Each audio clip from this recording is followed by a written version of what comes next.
Assalamualaikum warahmatullahi wabarakatuh. Berjumpa lagi di Main Kecibogo Misteri. Untuk kisah kali ini saya akan melanjutkan kisah Sewudino bagian ke-8.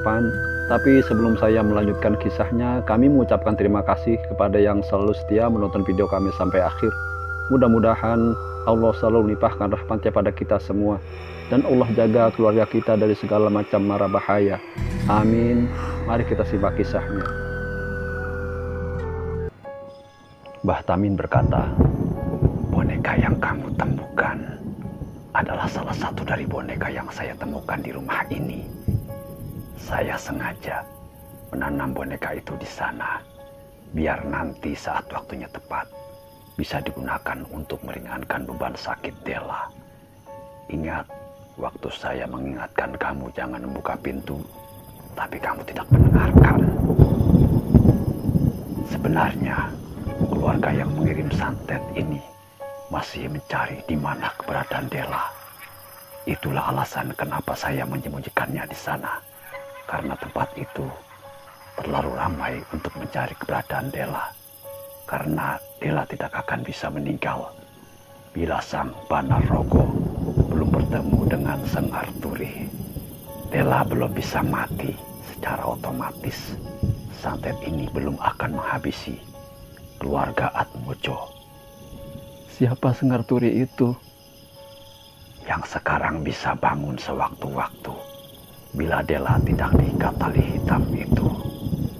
Jadi, tanya Sri, tinggal menunggu waktu datangnya Banarrogo buat mencari istrinya Sengarturi yang ada di tubuh Della saat ini. Bila dia sudah menemukannya, keluarga Atmojo sudah tamat. Bagi Sri, apa yang baru saja diucapkan oleh Mbah Tamin persis seperti dongeng untuk anak kecil yang serba ingin tahu sebuah kenyataan dari dunia yang tidak dapat ia lihat. Rasa seperti kenapa ada hal-hal yang tidak masuk akal seperti ini. Namun, persepsi itu harus ia pertimbangkan lagi. Terutama saat Sri melihat wajah Dini. Ia menampilkan ekspresi ketakutan yang tidak pernah ia saksikan sebelumnya. Ibu dari 2 anak, satu-satunya yang Sri tuakan. Meski usia mereka hanya terpaut 2 tahun. Dini memilih menikah muda.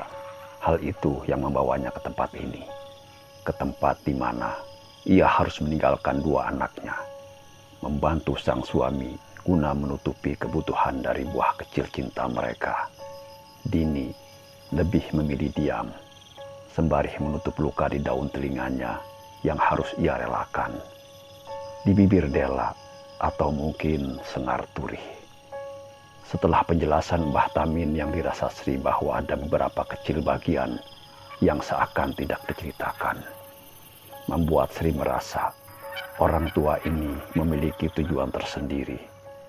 Tidak dapat ditebak, tidak dapat diterka. Namun, sorot matanya seakan memberitahu ada rahasia yang ia tutupi. Sudah selesai kan penjelasannya, Nak?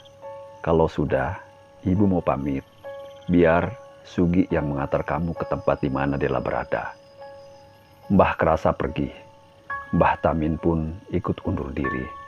Ia mengatakan bahwa setelah ini, apa yang mereka alami di rumah gubuk alas itu masih belum ada apa-apanya dengan apa yang akan mereka saksikan dengan mata kepala sendiri. Ada kilatan mata dengan sudut bibir melengkung. Mbah Tamin punya rencana lain. Sugi belum kembali. Kabarnya ia akan menjemput sore hari. Sri masih belum tahu di mana Della sekarang berada. Yang jelas, alas itu bukan tempat di mana Della disembunyikan lagi. Entah tempat seperti apa lagi. Sri merasa ia sedang dipersiapkan untuk sesuatu yang lebih besar. Ketika Sri sedang mempersiapkan perbekalan yang akan ia bawa, Sri melihat Dini berdiri di luar pintu kamar. Tempat ia beristirahat sebentar sebelum perjalanan berikutnya.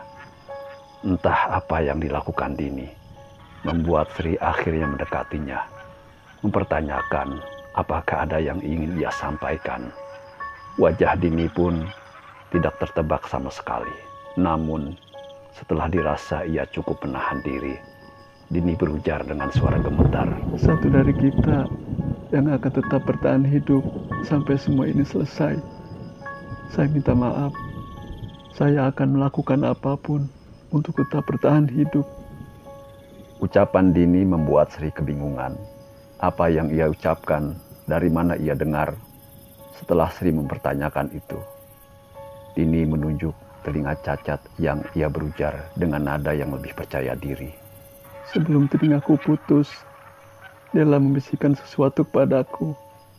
Satu dari kita yang akan selamat untuk berbagi sehari bunga dari sisa santet ini.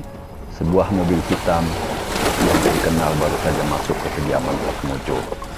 Sugi melangkah keluar. Sri dan Dini pun melangkah masuk. Setelah berpamitan dengan Bah Kerasa, Sugi pun mengantar Sri dan Dini menuju tempat di mana Della sekarang berada. Aku ikut berduka ya Sri, Mbak Dini, kata Sugi. Ia tidak henti-hentinya memandang Sri dan Dini, yang sejak pertama mereka masuk, tidak ada interaksi di antara mereka, seakan memilih untuk diam bersama. Hal itu membuat canggung, benar dugaan Sri sebelumnya. Jalan yang mereka tempuh bukan jalan menuju alas itu, melainkan jalan menuju keluar kota, menuju sebuah desa. Karena ketika mobil masuk ke sebuah gapura, suasana sepi dari kehidupan desa. Ketika malam, langsung menyambut mereka. Banyak rumah yang masih menggunakan gedek, yaitu bambu anyam, di samping kiri kanan. Setiap jengkal rumah saling berjauhan. Dari dalam mobil, Sri hanya bisa mengamati bahwa tempat ini tidak berbeda jauh dari nuansa ketika mereka tinggal di hutan. Masalahnya, Sri belum melihat satu manusia pun di sini. Seakan ini adalah sebuah desa mati. Mobil masuk ke sebuah gang dengan pemandangan yang sama.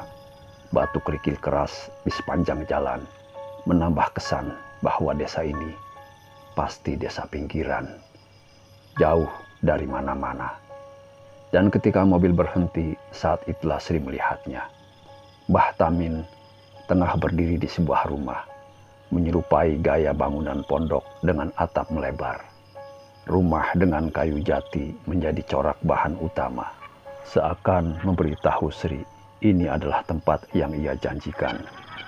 Mbah Tamin berdiri di teras rumah, di sampingnya ada Della. Hal yang membuat Sri dan Dini tidak bisa berhenti melihat hal itu. Mereka seakan ngeri dengan pemandangan itu. Della berdiri persis di samping Mbah Tamin, senyumannya menjadi pembuka dari sambutan yang tidak pernah Sri bayangkan. Sugi melangkah keluar, membuka pintu mobil. Sri dan Dini ikut keluar meski dengan langkah ragu. Mereka mendekati Mbah Tamin dan Della yang sejak tadi menatap kedatangan mereka. Mbak Sri ya? Kata Della. Suaranya layaknya seperti gadis muda lainnya. Terima kasih sudah mau menerima pekerjaan ini. Sri hanya menyambut tangan Della. Ia masih bisa melihat luka borok dan perut buncitnya. Tidak ada yang berubah dari penampilan fisiknya, yang membuat siapapun tidak akan sanggup melihatnya. Setelah melihat Sri dengan tatapan sumringahnya, Della beralih pada Dini. Ia melakukan hal yang sama. Sri hanya bingung. Ia tidak pernah melihat ini sebelumnya. Apa yang membuat Della yang ini sangat berbeda dengan Della yang selama ini Sri lihat. Mbah Tamin hanya mengabadi saja. Setelah berbasa-basi, Mbah Tamin mempersilahkan Sri dan Dini masuk. Masih nyambung. Assalamualaikum warahmatullahi wabarakatuh.